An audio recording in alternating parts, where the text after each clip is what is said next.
Bonsoir Éric Coquerel. Bonsoir. Député de la France Insoumise de Seine-Saint-Denis. Dans quel état d'esprit êtes-vous, à quelques heures maintenant, de l'ouverture de ce procès demain à Bobigny? Combatif, en fait.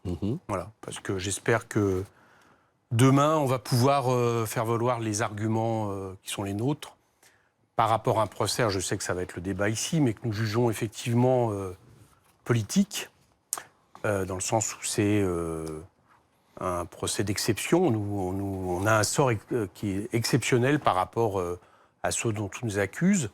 Et c'est en cela qu'on estime qu'il y a une instrumentalisation de la justice via le parquet, via les procureurs.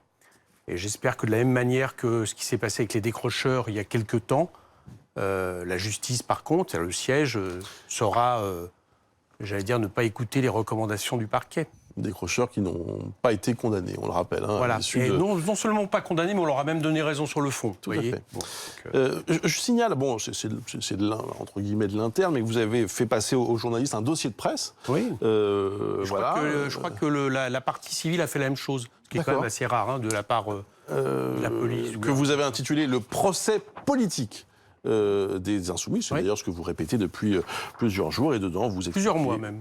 Absolument, et dedans vous expliquez évidemment tout, à la fois ce qui vous est reproché, et puis les personnes aussi, parce que ça aussi on en parle un peu, les personnes qui sont les parties civiles dans ce procès. Les policiers, oui. C'est pas Nicole Belloubet qui est dans le...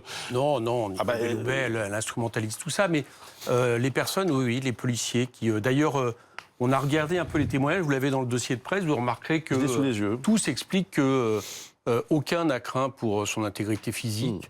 Il y en a quand même un qui a 7 jours d'ITT. Oui, 7 jours d'ITT, c'est celui qui a ceinturé une de nos camarades, qui est donc tombée par terre, qui elle aussi, et qui manifestement s'est égratigné le bras en tombant à force d'étrangler une personne. 7 jours d'ITT pour une égratignure, c'est... Ça va coûter de demander comment ça se passe, j'en sais rien. Vous avez dit à l'instant, vous l'avez dit très clairement, d'ailleurs sans pincette, c'est Nicole Belloubet qui instrumentalise tout ça. Il n'y a même plus de guillemets. Nicole Belloubet, on ne sait pas qui le fait, etc. Mais je pense, oui, qu'à partir du moment... Et nous ne sommes pas les seuls à le subir, je dois le dire tout de suite.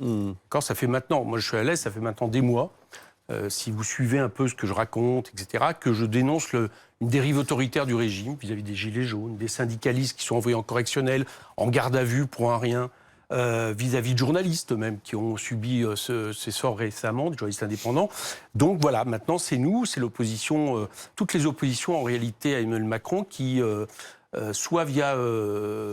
une utilisation de la police pour le moins autoritaire, soit carrément via la justice à travers les procureurs, effectivement, vise à les affaiblir, voire à les faire taire. Éric Coquerel, avant de laisser la parole à Bruno et à Catherine, vous avez régulièrement pointé du doigt le rôle du parquet, qui, on le sait, effectivement, il y a un problème, en effet, sur la nomination éventuellement des procureurs. Parce qu'on a refusé de dépayser.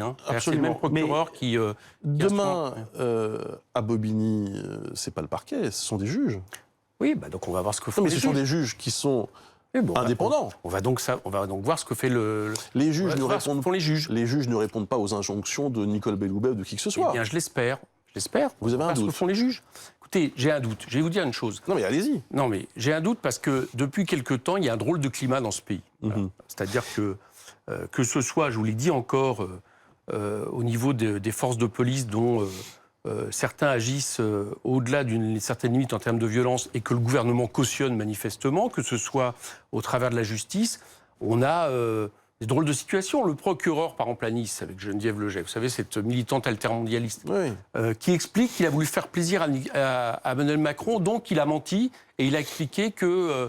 oui, il n'y avait pas eu de contact avec la police. Les procureurs. D'accord, oui, les procureurs. Donc je vous dis, il y a des drôles de choses, des drôles de situations. Procureurs et juges, c'est pas le même job. Nous verrons demain. Ce que je vous dis, c'est que via le parquet et les procureurs, j'estime qu'il y a une instrumentalisation de la police, comme à des degrés différents. J'étais encore ce soir à la conférence de Dilma Rousseff où elle a confirmé ça. C'est l'ancienne présidente du Brésil qui a été victime d'une destitution, où maintenant son opposant, on y reviendra peut-être tout à l'heure, qui est devenu président à sa place, M. Temer, explique lui-même que c'était un putsch juridique, un putsch qui a été fait, alors qu'à l'époque, ce n'était pas du tout le discours qui était fait. J'estime qu'il y a de la part des régimes néolibéraux dans le monde, eh bien, une façon aujourd'hui de traiter l'opposition qui est véritablement problématique, à des degrés différents, mais c'est la même pente.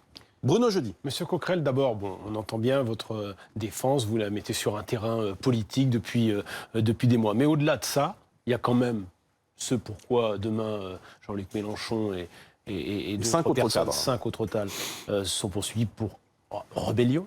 Est-ce que d'abord, vous n'avez pas un mot d'excuse vis-à-vis des policiers? Alors, les 5 autres cas, il y a 4 députés parmi les 6. C'est la première fois depuis 1958. Quand on a des députés envoyés en correctionnel. Au-delà de ça, vous arrivez, je donne juste un peu le contexte. Écoutez, quand je regarde à peu près toutes les images, globalement, moi, mon problème où j'aimerais qu'à un moment donné, il y ait ce type d'attention que vous portez par rapport aux policiers, j'y reviendrai après, j'aimerais qu'on revienne sur le contexte. Et moi, ce qui m'étonne, c'est que de manière aussi facile, à part la réaction de certains responsables politiques, certains de droite, d'autres à gauche, on revienne sur le fait qu'un parti politique, le principal parti d'opposition à Emmanuel Macron, a subi des perquisitions comme le subissent les malfaiteurs du grand banditisme. Je veux bien, mais c'est une question. D'abord, en étant traité de manière absolument différente de tous les autres responsables politiques embarqués sur la même affaire, puisque la députée européenne d'extrême droite avait signalé 19 cas, d'accord, dont M. Jadot et autres, et heureusement pour eux, ils n'ont pas subi le même sort. Je suis d'accord avec vous sur ce point-là. C'est un signalement de Mme Montel qui déclenche ça. Vous êtes d'accord? Et ça, effectivement, derrière, donc, il y a des grands moyens. Vous êtes d'accord? Non, c'est pas seulement. Est-ce que vous êtes d'accord avec moi que Jean-Luc Mélenchon subit un sort différent des 18 autres députés qui ont été signalés par Mme Montel, dit-elle, pour se moquer de la justice? Sur ce point-là, je suis d'accord. Est-ce que vous êtes d'accord avec moi mais d'abord, M. Coquerel, puisque demain, vous serez face aux policiers... Oui, mais je continue. Excusez-moi, je continue. Est-ce que vous êtes d'accord avec moi que le responsable de la Commission nationale des comptes de campagne, qui a validé les comptes de Jean-Luc Mélenchon et qui a signalé après plusieurs comptes, Jean-Luc Mélenchon, Benoît Hamon, même Emmanuel Macron, est-ce que vous êtes d'accord que nous avons eu, nous, un traitement particulier, puisque ça se transformait en perquisition sans même nous prévenir, ce qui ne se fait que dans le cadre du grand banditisme? Est-ce que vous êtes d'accord qu'on a un traitement particulier ou non? Sur ce plan-là, je pense qu'il faut reprendre l'ensemble du dossier. Et ça m'intéresse que vous me le disiez. Est-ce que vous estimez, en tant qu'observateur de la vie politique, que c'était normal? C'est dommage. Monsieur Hamon n'a pas été perquisitionné. Non, mais d'accord. C'est dommage que vous ne répondiez pas à la question. Mais vous ne pouvez pas comprendre. Mais vous avez le droit de... Je vais y venir maintenant. On est dans une affaire de correctionnelle, monsieur. On n'est pas dans une affaire... Je resitue les choses.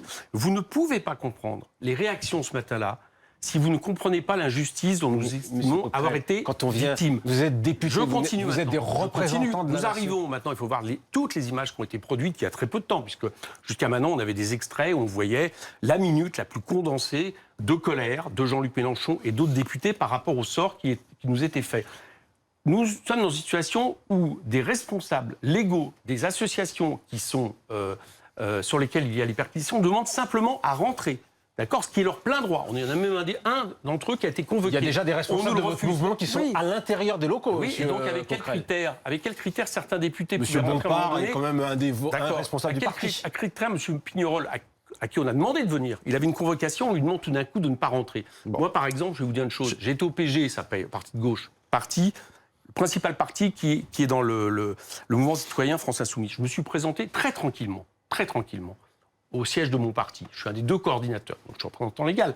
Et bien, on m'a refusé l'accès. Donc, je vous dis une chose, c'est que la manière dont ont été faits ces perquisitions ne sont pas normales. Et oui, pour vous dire une chose, je pense que la colère de Jean-Luc Mélenchon, d'accord, et de ceux dont je faisais partie d'ailleurs, de ceux qui se sont insurgés parce qu'on estimait qu'on aurait pu être dans la perquisition, est, à mon sens, légitime. Et nous n'avons pas cherché, à un moment donné, à nous opposer à cette question de Catherine Tricot, s'il vous plaît. Voilà. Catherine.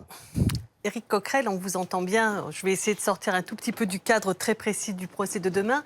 Depuis, disons, un an et demi, votre mouvement, la France Insoumise, met en cause, critique fermement, alors, les partis politiques, un peu la soupe au logo que vous avez l'habitude de dénoncer, les médias, la justice, la police.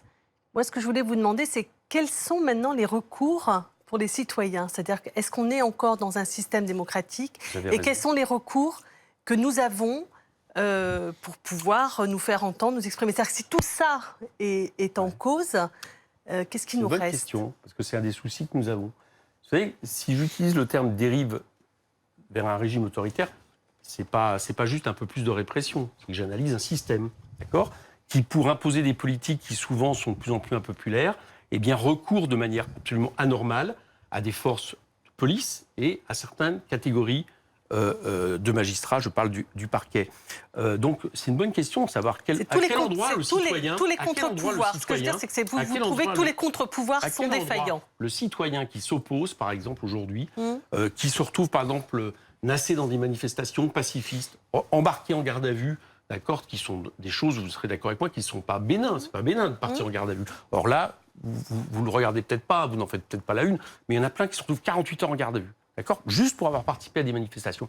Où peuvent-ils aller, justement, à partir du moment où, par exemple, quand on proteste contre la violence d'un policier, on se retrouve avec des manifestations de policiers, comme ça s'est passé dans Seine-Saint-Denis il n'y a pas longtemps, sur des violences faites à un médiateur social, et on a des manifestations de policiers avec le fait qu'ils arrivent à faire en sorte que la direction générale de la police inverse la position prise par le préfet de police qui était de suspendre le policier. Donc moi ça m'inquiète, je vous le dis. Je trouve qu'il y a un délitement de la République aujourd'hui sous l'effet de la politique d'Emmanuel Macron qui m'inquiète. Voilà, je vous réponds très clairement. D'accord, et donc vous pensez qu'on peut encore agir dans ce cadre-là? Il faut essayer. Non, je pense à ça parce il faut essayer. Parce que, bien évidemment, dans le même temps, je vous réponds, je ne dis pas que globalement tous les policiers sont à mettre sous le même registre. Ce qui m'inquiète, c'est que les plus extrêmes de ces policiers aujourd'hui, notamment les corporations policières, notamment celles qui sont les plus à droite, aujourd'hui on a l'impression que c'est eux qui dirigent le ministère de l'Intérieur, c'est eux qui peuvent donner un peu le là. Donc ça c'est inquiétant pour un démocrate. Hein. Bon. Et du côté de la justice, c'est vrai aussi qu'il y a des choses qui m'inquiètent. J'ai parlé tout à l'heure des réflexions du procureur au niveau de Geneviève Leget, ça m'inquiète. Bon, voilà, je vous le dis, donc je suis ça avec attention et avec inquiétude parce que je suis un républicain, un démocrate et que ça ne m'amuse pas, quelque part, de devoir douter à un moment donné de certaines institutions. Mais c'est le gouvernement qui est Jean-Luc Mélenchon responsable. Et les cinq autres prévenus, risquent, comme on dit, de lourdes peines. 10 ans de prison, au maximum, évidemment. 150 000 euros d'amende, l'inéligibilité. L'avenir de Jean-Luc Mélenchon, l'avenir politique se joue demain et vendredi? Écoutez, j'espère que, je l'ai dit encore, je l'ai dit tout à l'heure, j'espère que les juges auront plus, de sérénité dans ce qu'ils décideront que là, aujourd'hui, le gouvernement et le parquet. Parce que, effectivement, vous l'avez dit, c'est inquiétant. Mais une partie du mal est déjà faite.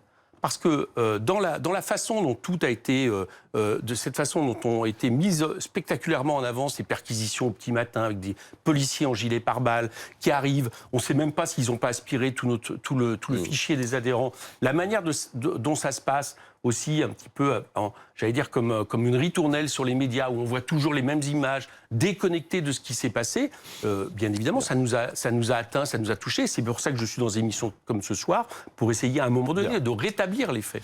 Merci beaucoup, Éric Coquerel. Procès donc demain et vendredi au tribunal de Bobigny.